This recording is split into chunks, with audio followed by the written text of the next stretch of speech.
Кто такие ультраортодоксальные евреи? Закрытый мир, который полностью подчинен законам Галахи. Район Меа-Шаарим, район ультраортодоксальный, находящийся в Иерусалиме. Туда нет входа посторонним, оттуда очень сложно выйти. Это то место, в котором запрещено телевидение, в котором нет интернета, где армия – это зло.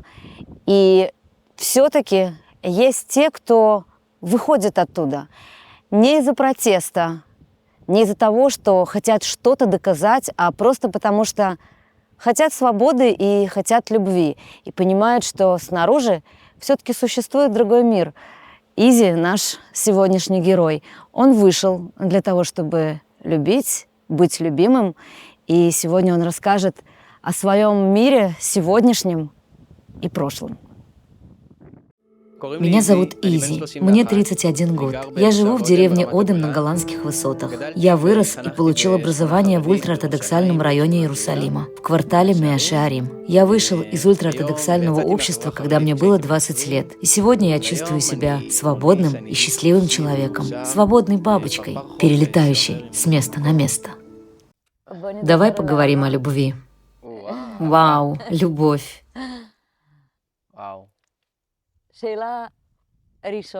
Первый вопрос сегодня про любовь. Что для тебя любовь?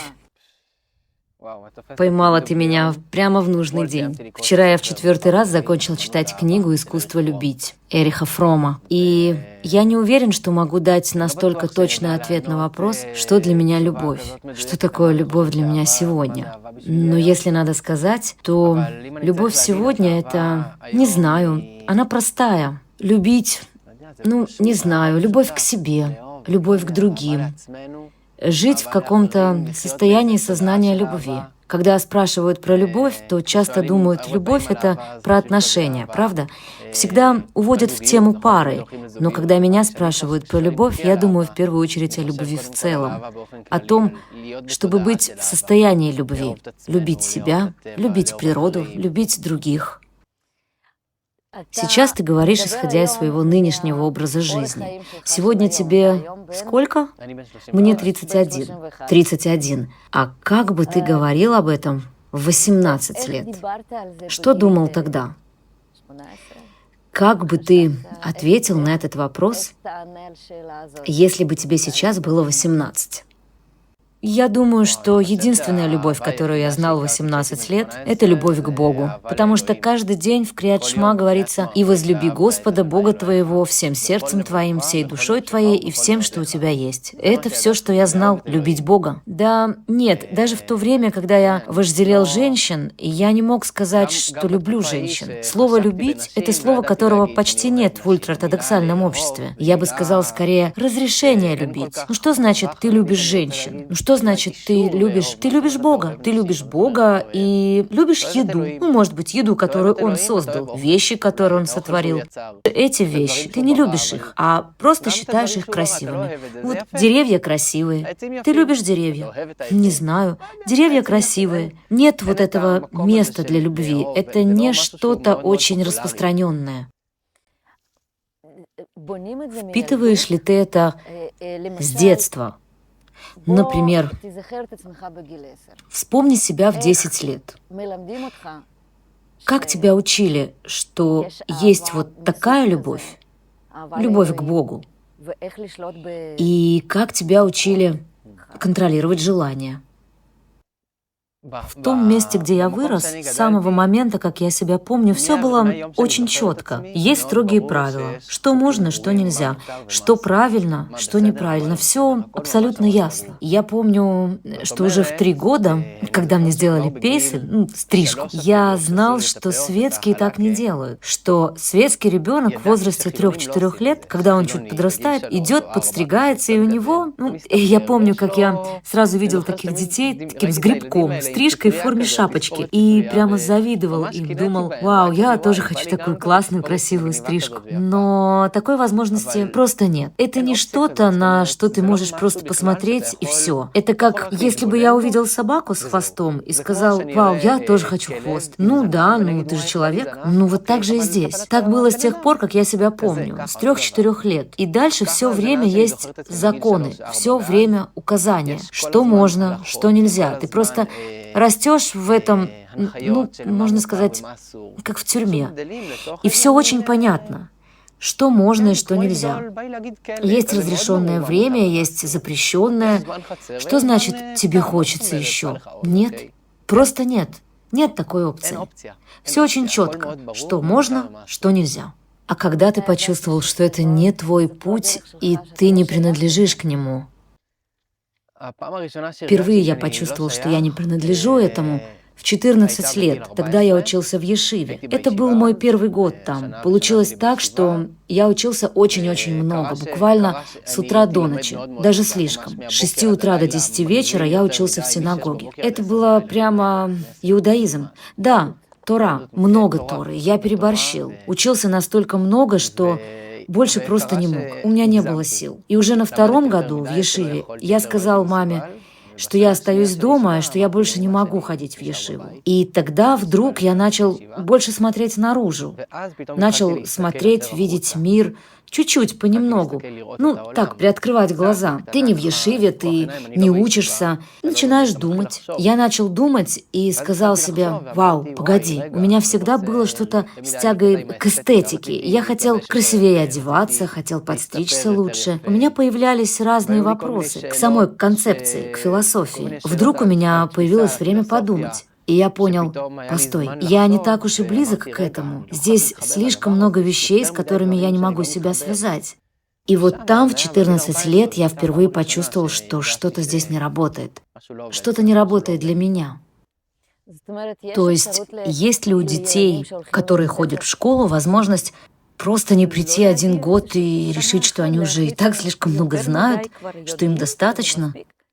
Ну, в принципе, нет. Нет особой возможности не ходить, особенно в Ешиву. Но если вдруг кто-то не хочет туда идти, это считается проблемной ситуацией. И что тогда делают? Отправляют... Ну, со мной поступили так же, как поступают со многими парнями. Есть разные религиозные воспитатели, они занимаются такими подростками. Если проходит какое-то время, а он не учится в Ешиве и уже как бы выпадает из этого окружения, у них есть даже красивый термин «выпавшая молодежь». На иврите «ноар-нушер». То есть тот, кто выпал из рамок и из этой системы. Что сделали со мной? Отправили к разным более открытым наставникам, которые лучше понимают таких ребят. И так я переходил от одного человека к другому. И даже к психиатру меня отправляли, чтобы понять, что со мной произошло. Я много спал, я был раздражительным. Ну и что они сказали? У него нервы. Но объяснить, что это значит, они не могли. Поэтому отправили к психиатру, чтобы проверить. Сегодня я уже понимаю, что это бушевали гормоны, что я был слишком уставшим, что у меня не было возможности быть собой. Тело взбесилось, тело боролось.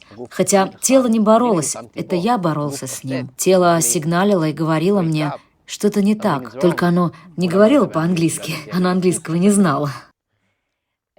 Как выглядел тот день, когда ты ушел? День, когда я ушел, это все тянулось с 14 лет и до армии, до 19. И я был то в ешивах, то еще где-то, а потом решил пойти служить. В армии через несколько месяцев на базе я как-то вернулся домой в один четверг вечером. У меня с мамой случилась ссора, а она спросила, куда я иду. И я не хотел ей говорить. Меня взбесило, что она слишком много спрашивает, и это взорвалось. В какой-то момент я на нервах сказал ей, что не соблюдаю шаббат, что я светский, и что мне вообще все равно. И все. В этот же день я уехал в Тель-Авив, в Бет-Хаяль, дом солдата. Сказал им: «Здравствуйте, мне нужна кровать, мне нужна комната». И вот так я просто уехал из Бней-Брака в Тель-Авив в один день. Это была длинная ночь. Как отреагировала семья? Мама была в шоке, по-настоящему. Я был единственным на тот момент в семье, кто ушел. Это был как гром среди ясного неба для всей семьи. Мама много плакала. Пока я собирал вещи, я слышал, как она звонит, чтобы рассказать о случившемся. Она звонила моим братьям и сестрам, чтобы сообщить о событии. Это был шок, трагедия. Ицхак Светский, мамочки. Для семьи это была трагедия. Сегодня мама очень меня принимает, но и тогда на самом деле она всегда меня принимала, просто ей было очень-очень тяжело с этим смириться. Она приняла меня, несмотря на боль, но это было, правда, воспринято как трагедия. Ицхак Светский, это звучало как приговор. У меня остался один закрытый гештальт. Был такой один случай, еще когда я был ребенком, лет в 12. Как-то в пятницу к нам домой пришел мастер по кондиционерам.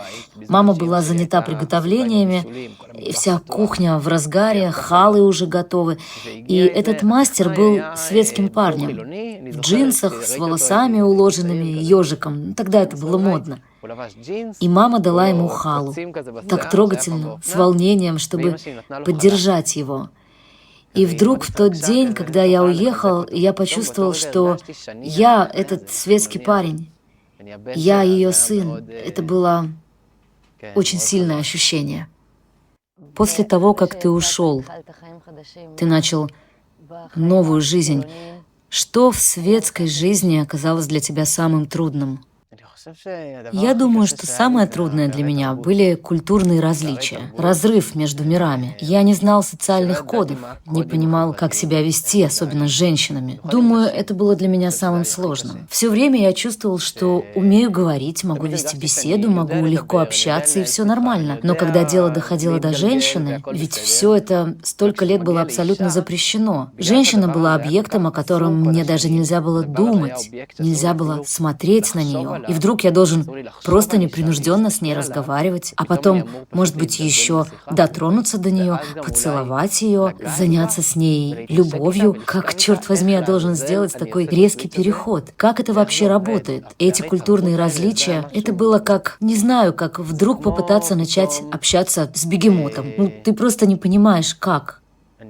Все идет криво, и нет никого, кто мог бы тебя этому научить. Так что, думаю, это было самое сложное, этот культурный разрыв. И вот я вдруг в Тель-Авиве, потерянный. Ты чувствовал себя одиноким или довольно быстро влился в круг друзей, людей, которые, может быть, поддержали тебя? Я думаю, что я никогда не чувствовал себя по-настоящему одиноким. Конечно, бывают моменты одиночества, они всегда есть даже сейчас, но в целом я всегда умел адаптироваться и ладить с людьми. В доме солдата было много людей. У меня были и друзья, которые тоже вышли из ультраортодоксальной среды. Так что мы были вместе и говорили на одном языке. Там же были и другие, кто ушел из дома из-за разных конфликтов. У нас образовалась группа людей, которых семьи, по сути, выплюнули. Мы не выбирали это, но оказались вместе. И да, думаю, я всегда находил себя внутри какой-то группы. Когда ты, по сути, понял, что можешь впервые переступить эту границу, приблизиться к женщине, полюбить ее. И когда ты позволил себе эту свободу, может быть, первую серьезную связь, приблизиться к женщине, полюбить ее, вау! Сегодня я думаю об этом совсем иначе, потому что за последние годы я сильно изменился. Но у меня были очень важные, длительные отношения. Целых 5 лет. У меня была девушка из Тель-Авива. Мы были вместе 5 лет. Да, я помню. Сегодня, когда я просматриваю фотографии, я вижу себя там более расслабленного, позволяющего себе приближаться и любить так просто. Это была даже какая-то большая наивность. Сейчас я умею смотреть на это со стороны и говорить, что это было очень по-детски, наивно и красиво. И да, это была большая любовь, первая настоящая любовь. А книга, которую ты пишешь, она о любви?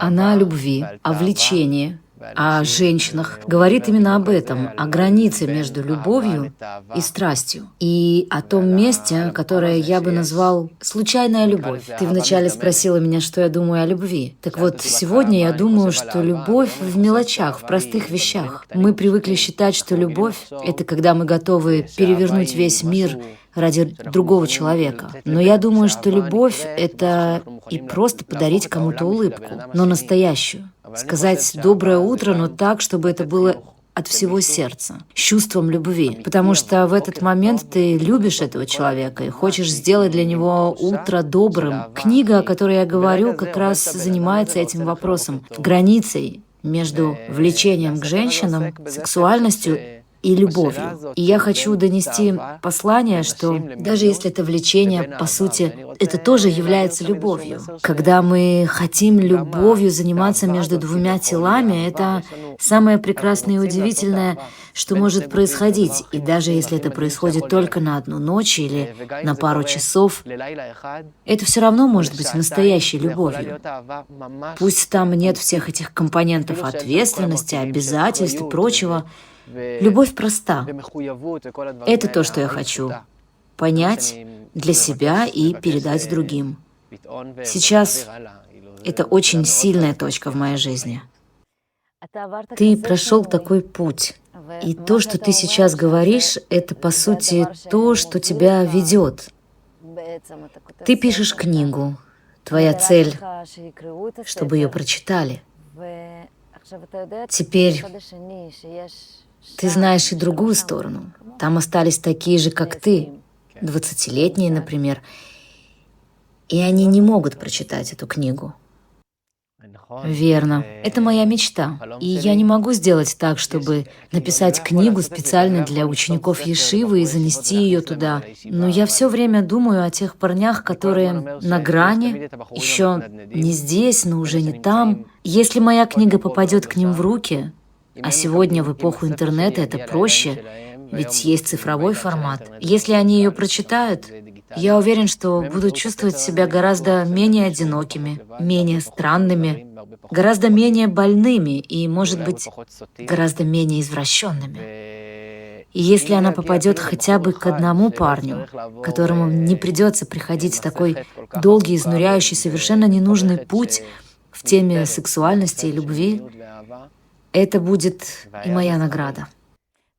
У них есть способ получить эту книгу, несмотря на все ограничения. Сейчас я говорю, например, о молодежи из Меа-Шеарим, из совсем закрытых, экстремально религиозных кварталов. Они совсем не там. В ультраортодоксальной среде есть такая установка. Запрещено читать внешние книги. Очень четко определено, какие книги можно читать, а какие нельзя. Есть книги, которые запрещены, и если эта книга запрещена, ты даже не хочешь на нее смотреть. Ты знаешь, что это ересь. Ересь — это самое страшное, потому что это значит потерять все. И вот если такая книга внушит тебе хотя бы одну мысль, что, может быть, что-то в Торе, в мудрецах, в раввинах неверно, читать ее запрещено. Поэтому ультраортодоксы, которые действительно любят свой образ жизни, не должны и, скорее всего, не будут читать такую книгу. И есть еще множество книг, которые появились задолго до того, что я пишу. И до этих книг они тоже не дотрагиваются. Я не собираюсь сейчас писать книгу, чтобы спасти всех учеников Ешивы и спасти весь мир. Я в первую очередь пишу, потому что не могу не писать. Я чувствую, что эти вещи должны выйти наружу, потому что это мое предназначение. Передать то, что я пережил, так, чтобы, может быть, кто-то другой смог легче вставать по утрам, чтобы он мог любить себя больше, принимать себя гораздо глубже. И это не только про сексуальность, это про выбор идти по другому пути. Чтобы он проснулся утром и спросил себя, чего я хочу, чтобы смог почувствовать свое тело и сказать, чего я хочу, что я хочу выбрать, и чтобы выбрал, был счастлив и любил себя, свой путь, и со всеми его трудностями любил и проживал даже боль. Много ли таких, как ты, кто ушел? Есть много таких, как я, кто ушел. Согласно данным исследования организации Амутат Йоцим Лишинуй, это сегодня ведущее исследование в этой области, каждый год из ультраортодоксальной среды выходят примерно 3500 мужчин и женщин. Цифры немного растут. Думаю, что прогноз в ближайшее десятилетие это будет около 5000 в год. Я, конечно, могу ошибаться, но в целом это такие цифры. Есть ли способ хоть немного заглянуть в другой мир, даже в тех самых закрытых кварталах, где нет интернета, книг? Ведь если ты рождаешься в системе, которая учит тебя определенным замкнутым правилам, ты даже не знаешь, что есть что-то другое, верно? Судя по твоей истории, у тебя была какая-то возможность, случай, как в Ешиве, когда ты учился и вдруг на год получил шанс посмотреть по сторонам. У других такой возможности нет.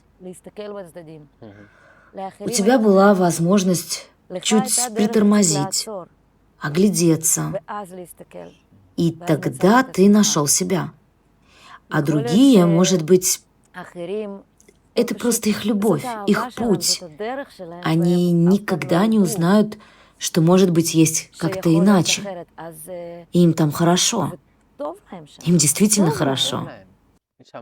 Многим там хорошо, по-настоящему хорошо. Знаешь, сегодня, когда я думаю, стоила ли эта дорога того, я чувствую, что у меня не было выбора. Я должен был уйти. Но цена, которую платишь, очень высока. Не все задаются фундаментальными вопросами о свободе и истине. Не все копаются в этом постоянно. Я по природе своей, даже сегодня, уже в светском обществе, все время задаю себе вопросы о пути. Спрашиваю, подходит ли мне капиталистический путь? Даже когда я сталкиваюсь с разными группами или духовными направлениями, я спрашиваю себя, что в этом истина, что нет, что подходит мне, что нет. Есть люди, которые не уходят в такие размышления, им просто хорошо. И мне даже хочется сказать, как здорово, что у них есть такой свой путь. У них есть их Бог, у них нет социальных сетей. Как здорово им живут. А религиозная жизнь для тех, кому там хорошо, это жизнь очень-очень счастливая. Простое счастье. Это люди с верой. Не просто толпа, а с убеждениями. Есть такой автор, Эрих Фром, в своей книге «Бегство от свободы» он пишет, что люди бегут от свободы, потому что свобода – это очень сложно.